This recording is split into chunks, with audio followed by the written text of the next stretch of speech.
पिछले क्लास में हमने ये शुरू कर दिया था चैप्टर 2 सामान्य गैसें ऑक्सीजन और hydrogen.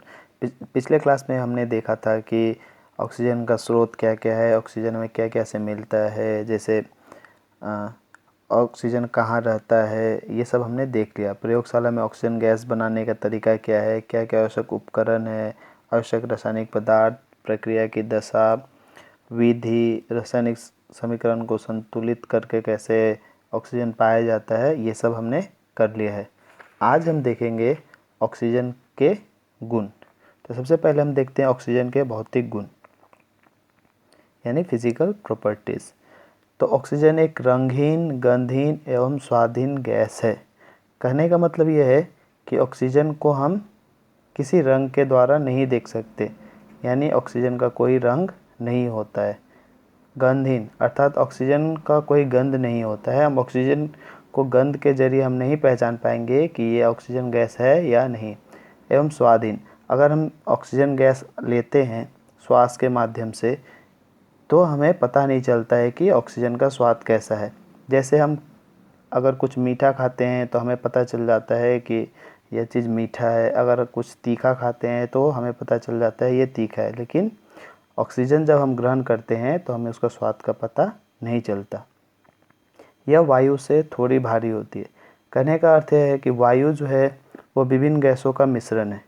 Oxygen, carbon dioxide gas, nitrogen आदि सभी गैसों के मिश्रण को वायु कहते हैं और ऑक्सीजन उसमें से एक है। अगर हम ऑक्सीजन अलग करें और सब मिश्रित वायु को मापे तो हम ये देखेंगे कि ऑक्सीजन जो है वायु से थोड़ा भारी होता है।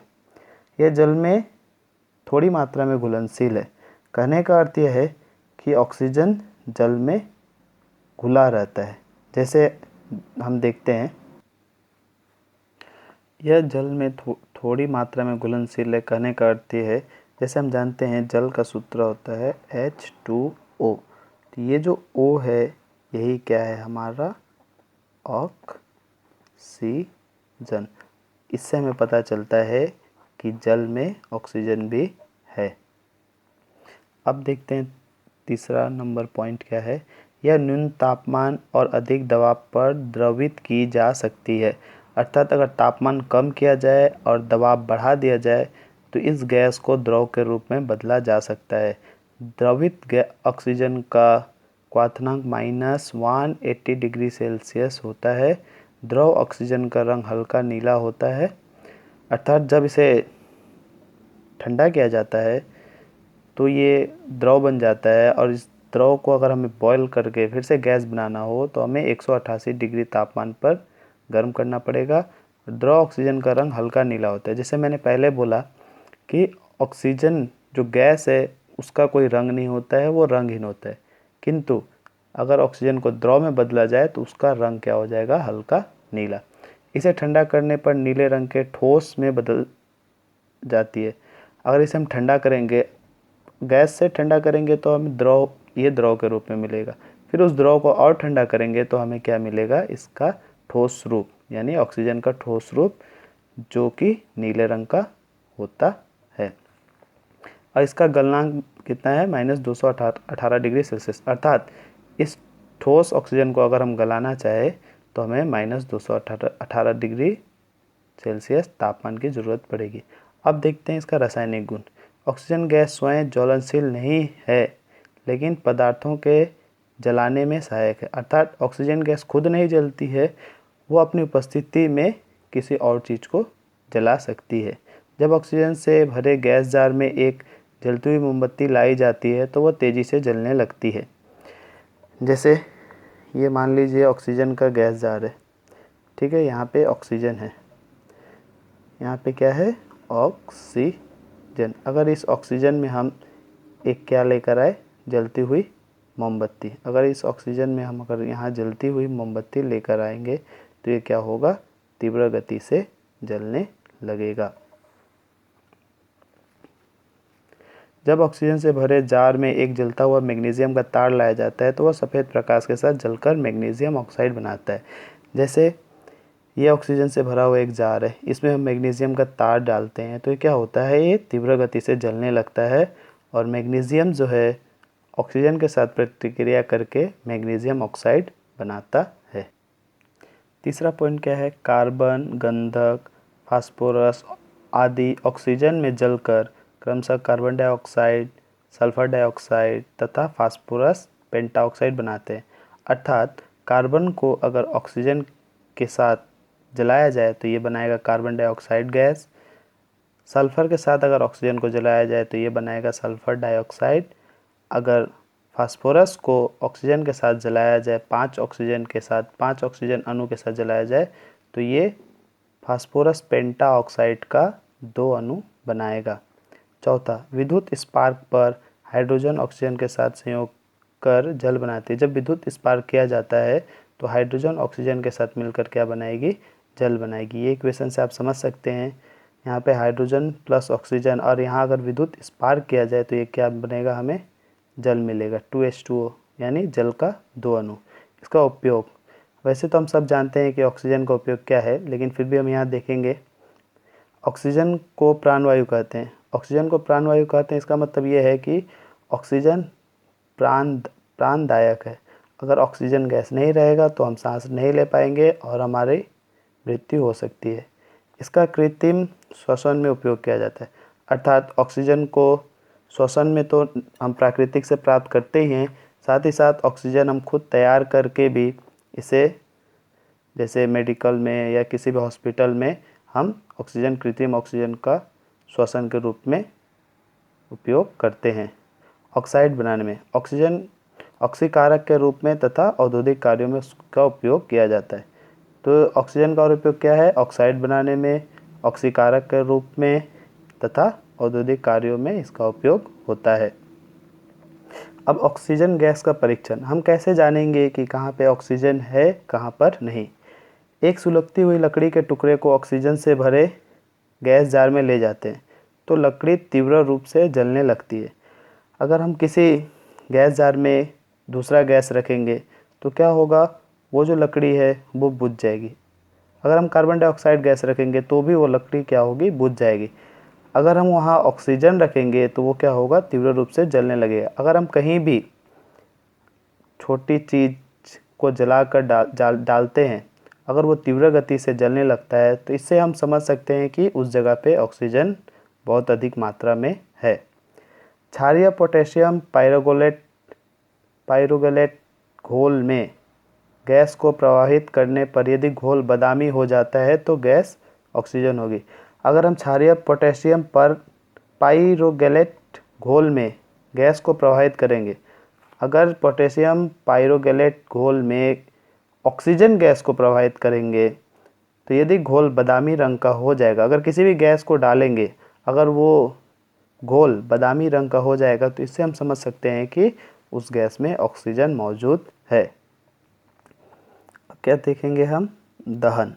2 या 2 से अधिक पदार्थों के बीच तीव्र गति से होने वाली वह रासायनिक प्रतिक्रिया जिसमें ऊष्मा तथा प्रकाश उत्पन्न होता है, दहन कहते हैं। अर्थात जब भी 2 पदार्थ जो तीव्र गति से अगर उनमें कुछ क्रिया होता है, अगर वो ऊष्मा देते हैं और प्रकाश देते हैं तो हम इसे क्या समझेंगे कि वहाँ दहन की क्रिया हो रही है। जैसे अगर मान लीजिए कहीं लकड़ी जल रहा है और उस लकड़ी से आपको ये पता है कि प्रकाश भी निकलेगा और ऊष्मा भी उत्पन्न होगी, अर्थात वो एक दहन की क्रिया है।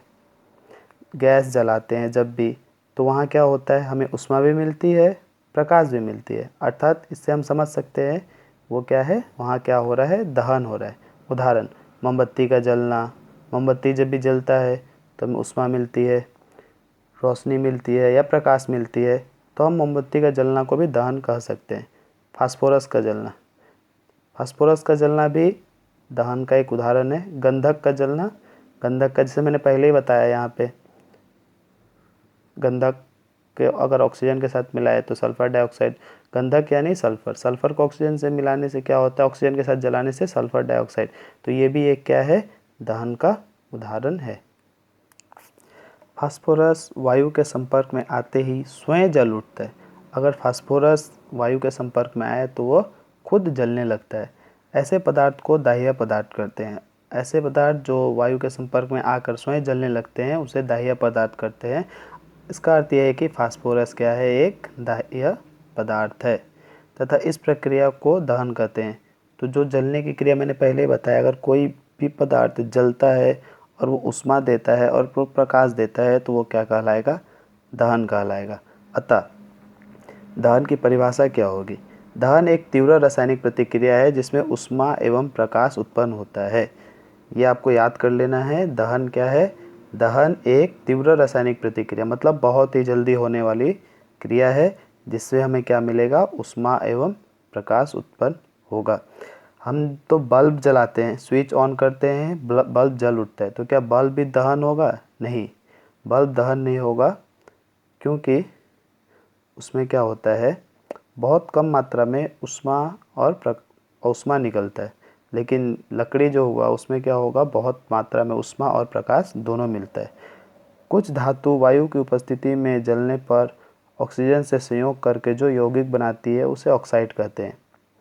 कुछ धातु क्या होते हैं वायु की उपस्थिति में, यानी ऑक्सीजन भी एक वायु है। जैसे मैग्नीशियम धातु है, मैग्नीशियम धातु क्या होगा, ऑक्सीजन के संपर्क में आने पर ऑक्साइड बना रहा है। यहाँ पे देखिए मैग्नीशियम ऑक्साइड, MgO मतलब मैग्नीशियम ऑक्साइड। तो हम यहाँ पे देख रहे हैं कि धातु जो है ऑक्सीजन से मिलकर या वायु से मिलकर क्या बना रहा है, ऑक्साइड बना रहा है, ये ऑक्साइड बना रहा है। दूसरा, कार्बन ऑक्सीजन के साथ मिलकर क्या बना रहा है, कार्बन डाइऑक्साइड। क्या बना रहा है, ऑक्साइड। जो यौगिक बना रहा है वो क्या होगा, ऑक्साइड होगा। यहाँ पे जैसे कहा है ऑक्साइड कहते हैं, तो हम यहाँ देख रहे हैं कि कार्बन ऑक्सीजन के साथ मिलकर भी कार्बन डाई क्या बना रहा है, ऑक्साइड। अब देखेंगे दहन क्रिया के फलस्वरूप वायुमंडल में ऑक्सीजन की कमी हो जाती है। तो हम जानते हैं अगर कोई भी चीज़ जलता है तो उसमें ऑक्सीजन का सहयोग होता है। तो हम अगर कुछ जला रहे हैं तो उससे क्या होगा, क्योंकि ऑक्सीजन किसी भी चीज़ के जलने में सहायक है। तो अगर दहन की क्रिया हो रहा है मतलब वहाँ ऑक्सीजन खर्च हो रहा है, क्योंकि दहनशील पदार्थ जैसे कोयला, गंधक, फास्फोरस आदि जब जलते हैं तो वे वायु की ऑक्सीजन से सहयोग कर कार्बन डाइऑक्साइड गैस उत्पन्न करते हैं। जैसे हमारे वातावरण में जो भी ऑक्सीजन होगा वो कार्बन, जब ये जलेगा तो कार्बन के साथ मिलकर कार्बन डाइऑक्साइड गैस बन जाएगा। अर्थात जो सिर्फ ऑक्सीजन अकेला था वो कार्बन के साथ मिलकर क्या होगा, कार्बन डाइऑक्साइड, जो इसे हम सांस में नहीं ले सकते। इसे हम अकेला जब रहे तो सांस ले सकते हैं, लेकिन जब ये कार्बन के साथ मिल जाए तो हम इसका श्वसन में ग्रहण नहीं कर सकते, क्योंकि ये हमारे लिए हानिकारक है। और हम जानते हैं कि हम सांस लेते हैं ऑक्सीजन पर छोड़ते हैं कार्बन डाइऑक्साइड गैस। अगर हम कार्बन डाइऑक्साइड गैस ग्रहण करेंगे तो ये हमारे शरीर के लिए हानिकारक होगा। अच्छा, तो दहन से वायुमंडल में ऑक्सीजन की कमी कैसे होती है तो हम देख रहे हैं यहाँ पे। अब क्या है, वे वायु से ऑक्सीजन का सहयोग कर कार्बन डाइऑक्साइड गैस उत्पन्न करते हैं, जिससे वायुमंडल में कार्बन डाइऑक्साइड की मात्रा बढ़ती जाती है और ऑक्सीजन की मात्रा कम होती जाती है। जैसे यहाँ पे ऑक्सीजन अगर कार्बन के साथ जल रहा है तो क्या हो जाएगा, कार्बन डाइऑक्साइड, अर्थात यहाँ पे कार्बन डाइऑक्साइड गैस बढ़ गया और ऑक्सीजन क्या हो गया, इसके साथ मिलकर ये कार्बन डाइऑक्साइड बन गया और ऑक्सीजन की मात्रा पर्यावरण में, वायुमंडल में कम हो जाती है। अतः वायुमंडल में ऑक्सीजन की मात्रा बढ़ाने के लिए अधिक से अधिक पेड़ पौधे लगाना चाहिए, क्योंकि पेड़ पौधे प्रकाश संश्लेषण की क्रिया में कार्बन डाइऑक्साइड गैस ग्रहण करते हैं और ऑक्सीजन छोड़ते हैं। तो हमने पहले भी पढ़ लिया है कि पौधे जो है अपना भोजन प्रकाश संश्लेषण के द्वारा बनाते हैं, अर्थात प्रकाश संश्लेषण के वक्त जितने भी पौधे हैं वो क्या करते हैं, वायुमंडल से कार्बन डाइऑक्साइड गैस ले लेते हैं और उस कार्बन डाइऑक्साइड गैस से क्या करते हैं, वो अपने पत्तियों के लिए, अपने तने के लिए, पेड़ अपने लिए, खुद के लिए भोजन बनाता है प्रकाश की उपस्थिति में कार्बन डाइऑक्साइड के सहयोग से, और वो ऑक्सीजन छोड़ता है जो हमारे लिए बहुत ज़रूरी है, जो ऑक्सीजन हमारे लिए प्राणदायी है। हमने पहले पढ़ लिया ऑक्सीजन हमारे लिए क्या है, प्राणदायी, अर्थात ऑक्सीजन के बिना पृथ्वी पर किसी भी जीव का अस्तित्व संभव नहीं हो सकता। अगले क्लास में हम देखेंगे दहन के प्रकार।